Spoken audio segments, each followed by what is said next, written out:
Alright, for this week's fly, we're going to go back to a classic. We're going to go with the Mickey fin. This is a Charles Langevin fly, a bucktail streamer. I think this one started out, it was originated early 1900s if I'm not mistaken. Started out as just the Langevin, then it went to the Assassin, and then there were a couple of guys fishing and they caught a bunch of fish off of it. And one guy said, well, hey, this is more effective than a Mickey fin, or more dangerous than a Mickey fin. And a Mickey fin back in the day was a drug drink, essentially. So the name kind of stuck, and there it was. Here we have the Mickey fin. So we're going to go ahead and get started. Very simple fly, very quick pattern to tie. We're going to go ahead and get into it here. So to start out, just like a ton of the bucktail flies from back in the day, you know, I mean, we did the platinum blonde from Joe Brooks. We did the, give me one sec here, I'm trying to measure out and talk at the same time. It's not really working, but we did the black nose dace. Very similar in the design. Color combinations change a little bit, but that's about it. But we're going to go ahead and start this off. We got black thread that we're going to use. We're going to take probably 1/8 of an inch from this, from the eye of the hook to where we start our thread, and that's just going to be there for a gauge as to how big we want the head to be, where we're going to put the bucktail in. We're going to take this brassy size silver wire and throw this in, and just going to leave this on the tail out the back. Go right to the front, right where we left off, probably peel it back just a little bit. And we're going to go with this gold silver medium tinsel. Peel off a generous amount. We're going to start in the front and move it all the way to the back, and then back to the front again, just to cover up the gaps. So peel off a decent amount. I mean, don't go shorting yourself and trying to work with less just to save material. If you're tying multiples of these, just peel off a foot of it, 2 foot, whatever it may be. And then tie this in, and we can go past this now. But one thing you want to do before, just for continuity, you want all your flies to look similar. Half hitch, and now you know where your measurement is.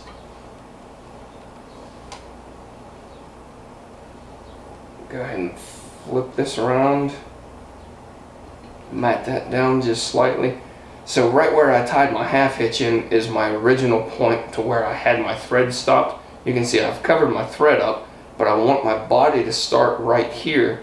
Well, unless I tie it in backwards with the body material going back to the rear of the hook, it's going to wind up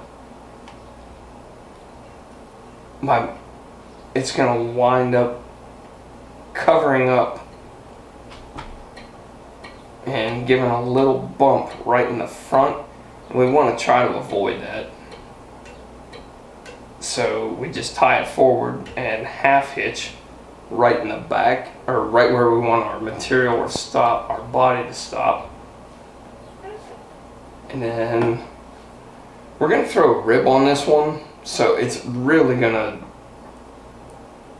tighten that body up. You're not really too concerned about a tooth getting in there and ripping up your tinsel, but just as a little precaution, go ahead and throw a little bit of zap on here.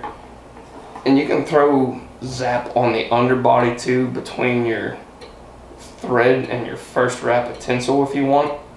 I don't really find it too necessary, so we're just going to go ahead and do this right in between. Use your rotary function. If you're not using a rotary vise, do it the old school way.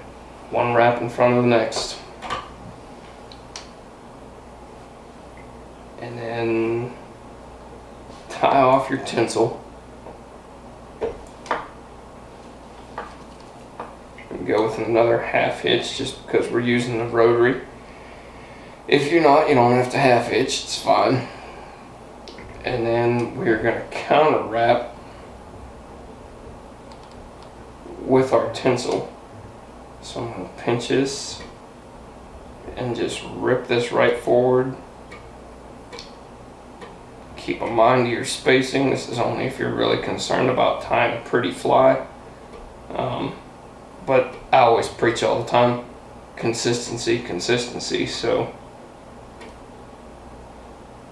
in this case, it doesn't really matter. It's for the fly tire. If you tie a dozen of these and there's a 1/4 inch gap between your thread or between your tinsel wraps and the other one has a 3/16, I don't think anyone's gonna have me up for that, so it doesn't matter. But for consistency purposes, just mind how far apart you have these.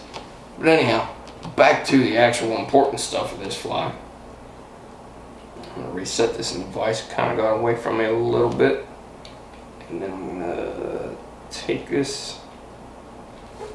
Right there we go. So we're gonna take just some yellow bucktail, and my yellow bucktail is much. It has a lot more waves in it than my red. And that just happens when you pick out materials in whatever fly shop you're in. It doesn't matter. There's going to be variations in natural materials. So knowing that, I'm going to take less of my yellow because the wavier it is, the more profile you're going to have, the more bulk you're going to have. And I want the red to stand out a little bit. Inherently it's going to, because it's just a huge contrast in colors. But I know that I have to use more red than I do yellow to get this fly to look right. And it's going to vary from time to time, which material to material, whatever you're tying with. Normally I would go through and straighten all of these tips out and have everything more even, but I want the yellow to be less than what the red is. So I'm just going to take this, I'm going to measure it out 1 1/4 to 1 1/2 times the length of the hook, and then I'm going to go ahead and cut this in an angle.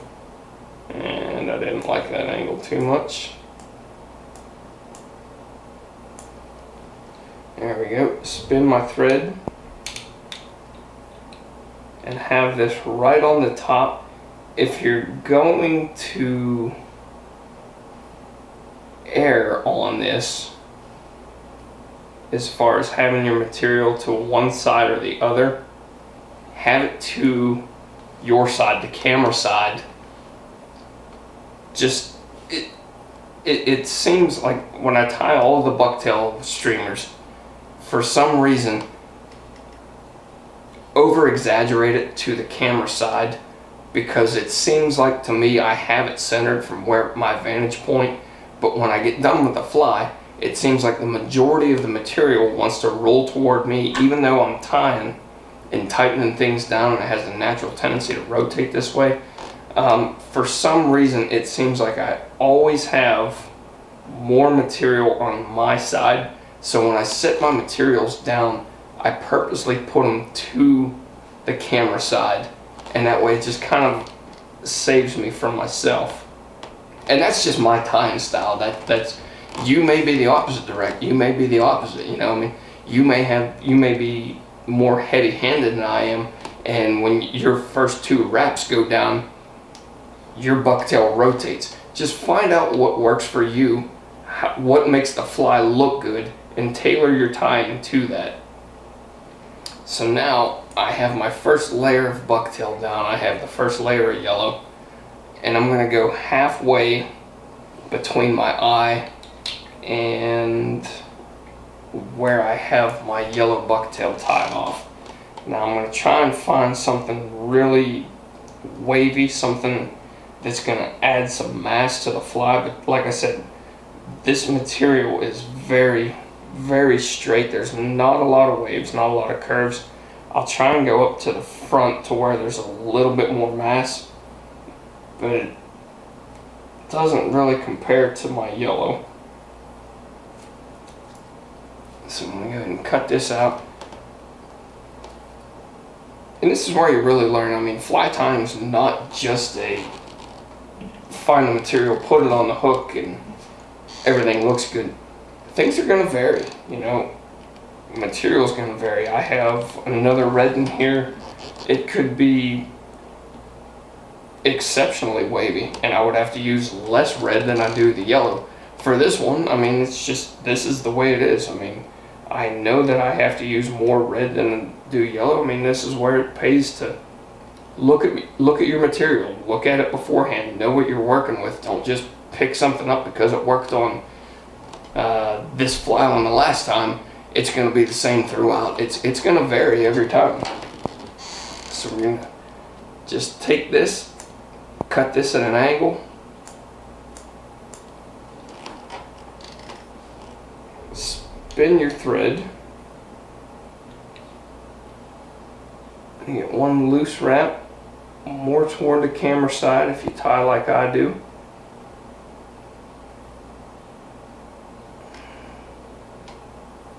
And meet this up with your yellow.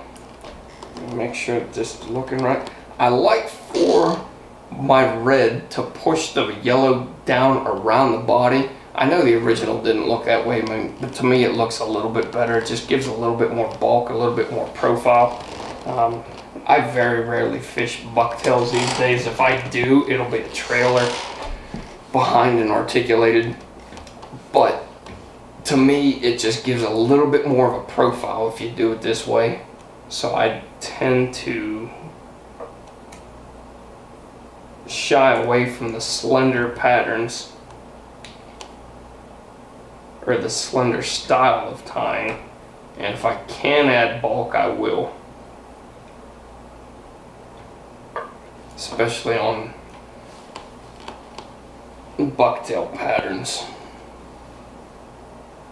So now we're going to go back to the yellow, and we're probably going to take 2/3 of what I took on the red, and this is just because this is a wavier tail that I have, and I don't want the yellow to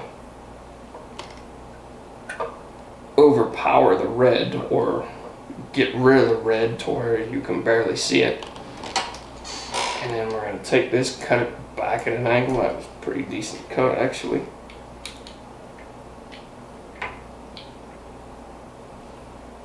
We have a good head being built right there.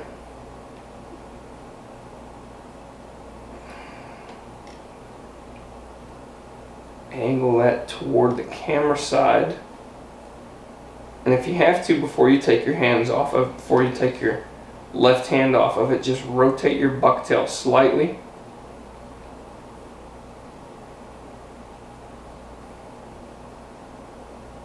Ooh, before I do that, I want to clip this piece right here. That should make a pretty smooth transition now. If I do it right, it should have that nice bullet head, almost a cone head style or a cone head shape. Let me come back just a little bit. That's the wrap I wanted right there.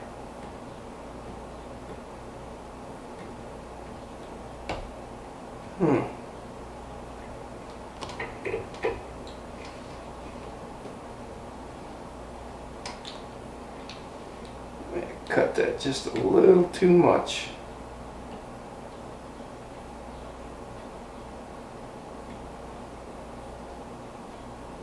There we go. I got it a little bulky. A little bulky. I'll fix that up before I take a picture of it. I would have liked to have had a little bit more of a transition coming off on this slope to where it just kind of fell down a little bit, not to where it was, I don't know, it doesn't matter. Fish aren't going to give two shits about it, but a fly tire always does. So there you go. There you have the Mickey Finn. Another bucktail style classic pattern. If you guys have any questions or comments on this one, leave them to me. If you want to comment on how clumsy I was with my words throughout this video, by all means do it. I probably deserve it. Anyhow, thanks again for watching, and we'll catch you on next week's fly.